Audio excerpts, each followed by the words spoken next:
Hi, I'm Jonathan Weinberg, and this is Drawing with Fountain Pens. Today I'm going to talk about a pen that has gotten a lot of pretty negative reviews over the years. This is the Rotring ArtPen. You would think that artists would like it given its name, but there are some peculiarities about it. One of the things is also a bit of a mystery because although this pen is available on the web and you can get it on Amazon, for example, in different um, levels, fine and extra fine. If you go on Rotring's own website, they seem to have discontinued it. And in fact, I don't see that they have any fountain pens anymore. There's some mention about how to clean it. So I don't know what the status of this is. If you watch my channel, I really like the design of Rotring's pens and their history. I mean, I really love the Rotring 600. And there's the other interesting thing, which is that a few months ago I reviewed the Koh-i-Noor art pen, which was a sketch pen from the 70s that people still really love and has a kind of flex nib. The issue with this pen is that the nibs on these pens do not flex at all. However, I think why they're called art pen, but is obviously the shape and how it is almost like a brush. And it does encourage you to hold the pen in a different way than you would a normal writing pen. And I actually like that. I very much like the way they look. I like the way they have at the end what weight this is. This is a 1.9 italic nib. It comes in medium and extra fine, and I just think that's very elegant. In general, Rotring makes really beautiful looking pens. They're best known for their rapidographs, right? They developed the rapidograph, and it's an interesting history of the company. It was bought up by a much larger company in the late 90s. This particular pen was developed in the 80s, 1984. And as I say, my feeling is probably it has been discontinued, but it's still widely available. The other thing to be said is, I don't know if you can still get this in a store, but I got this on eBay. This is a calligraphy set, which comes with one of the pens and then two other of the sections that you can add to it with different nibs, and it goes from like a 1.1 to I think like a 2.5, so or 1.5 to a 2.5, and this is for doing calligraphy, and I think it's very nice. It's in this box, so I will talk about it. I will do a drawing with it. So I would say that this is another example of a pen that I think is very useful as an artist, but not because the nib flexes, which is what a lot of artists want their fountain pen to do, but with the idea of using several different pens to draw with and then getting your different line widths by switching from one pen to the other. I think that's a very effective way to use fountain pens, and this is a good way to do that. So here you see the Rotring art pen, and here is the packaging of the Koh-i-Noor art pen from the late 70s, I guess into the 80s, and this is a pen that I have previously reviewed and has a wonderful flex nib and really is wonderful for sketching and drawing. I wish they continued to make it. You can still sort of get some of these on eBay. Koh-i-Noor and Rotring seem to have had some kind of mutual relationship. I'm not quite sure if Rotring actually owned Koh-i-Noor or they worked together.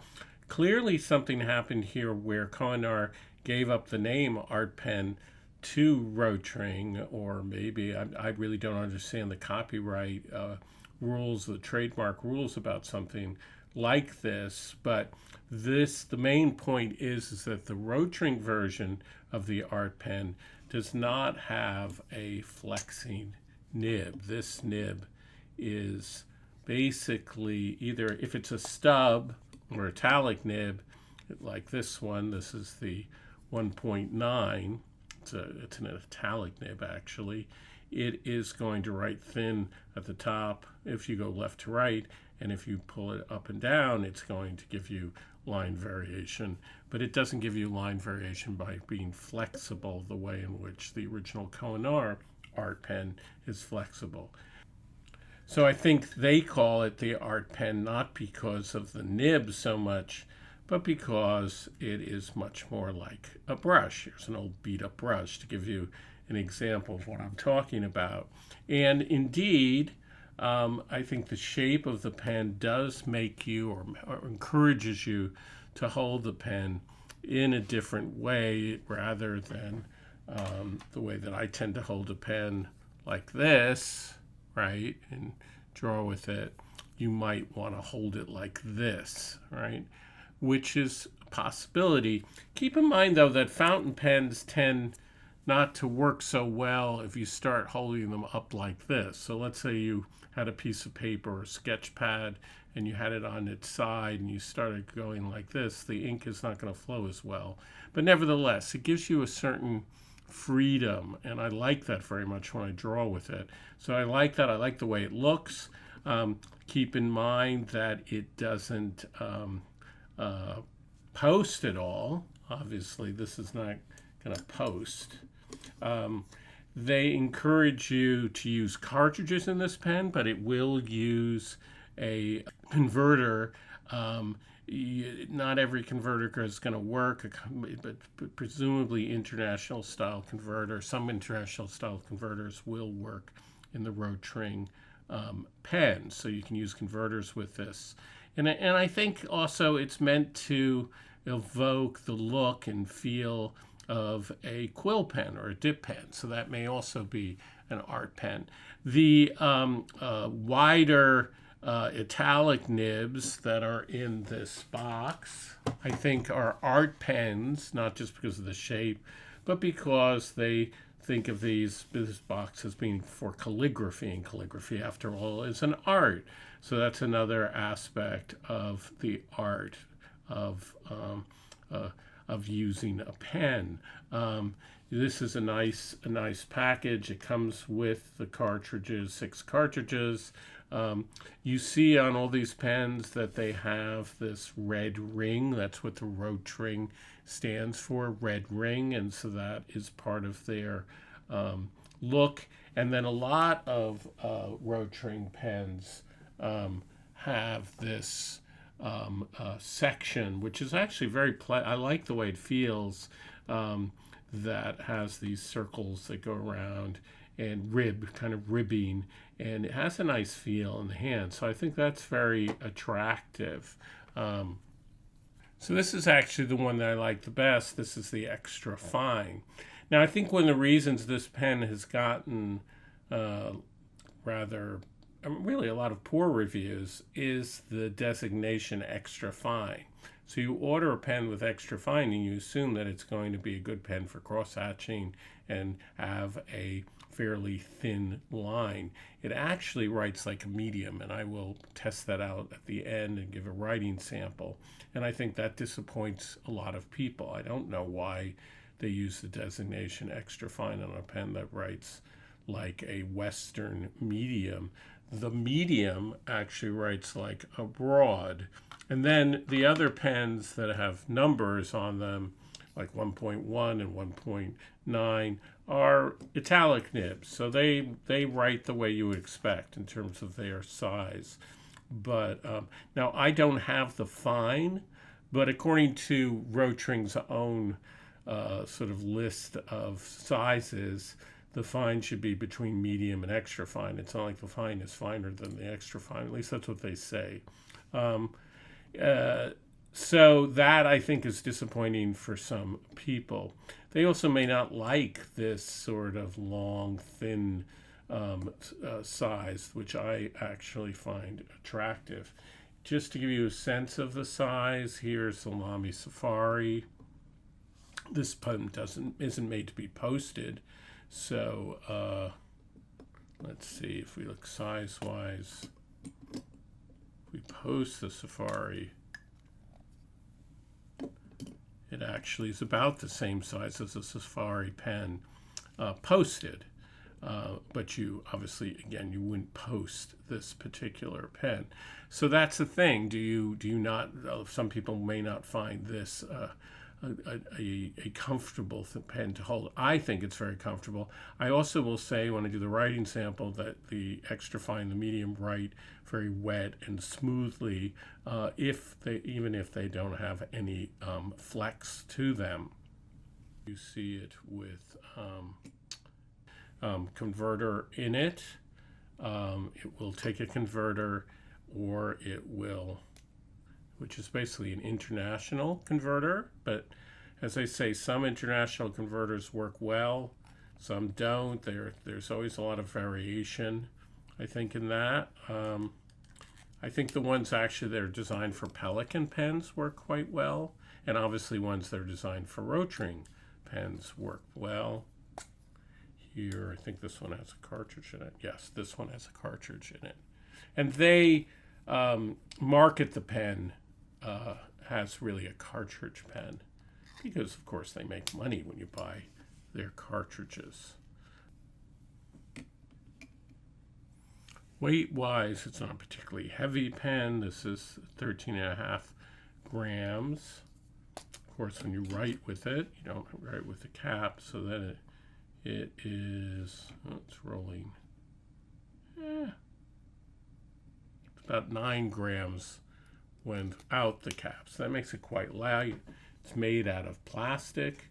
It has a clip that is nice, you know, reasonably work well, I suppose. But it's a pretty long pen, and it's not the type of pen that I really recommend that you use for writing. So I don't see it's the kind of pen that you would put in your shirt pocket, but you can. So in conclusion, I very much like the way this pen looks. I like the way it feels in my hand. I enjoy drawing with it, with its limitations. It's not a pen that has flex. I think it works best if you use maybe 3 different of the Rotring pens, different sizes, and then switch between them if you want to get different effects. I think that's a very successful way to draw with fountain pens. And so that's one thing about it. In general, I love the way Rotring pens look.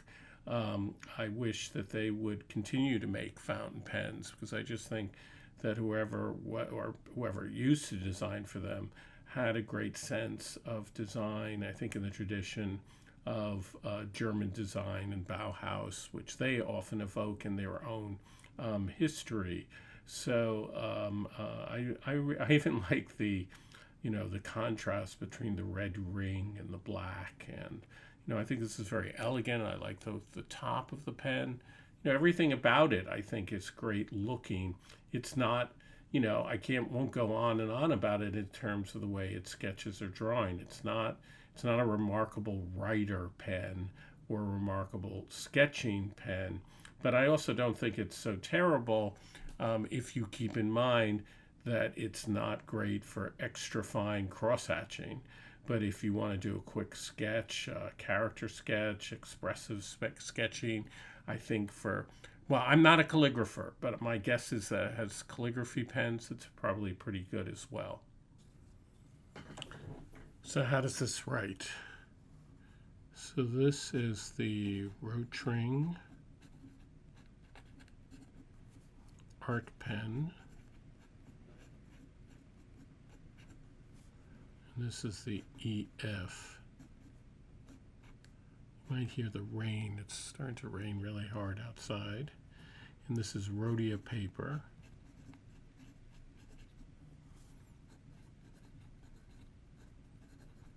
And the thing about this pen is that you can hold it like a regular fountain pen, but it also, I think, is supposed to encourage you to use it almost like a brush.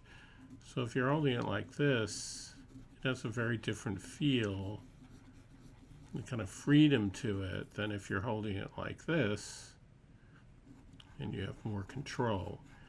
A lot of people are disappointed in this nib because they assume an art pen is going to give you flex and this pen has no flex to it at all. This is also called an extra fine, and I think you can see that I would call this a medium. It will do reverse writing. Up here I've just picked up some of the paper, so anyway. So it's pretty thick, you know, but it is smooth and quite wet, and it is pleasant to write with and I think draw with, but you're not going to get the kind of line that you would with a very fine rapidograph.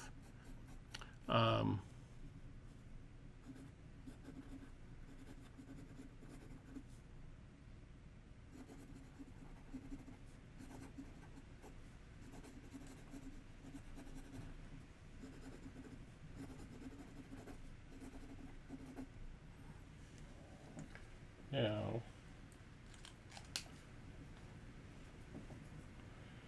here's one of the calligraphy pens with brown ink. Oh, by the way, that was the black cartridge. This is diamine brown, sepia. And you can see this is a 1.9, and of course you're getting variety here between the if I go left to right, I get a thin line. If I go up and down, I get a thick line. And so I can do, you know,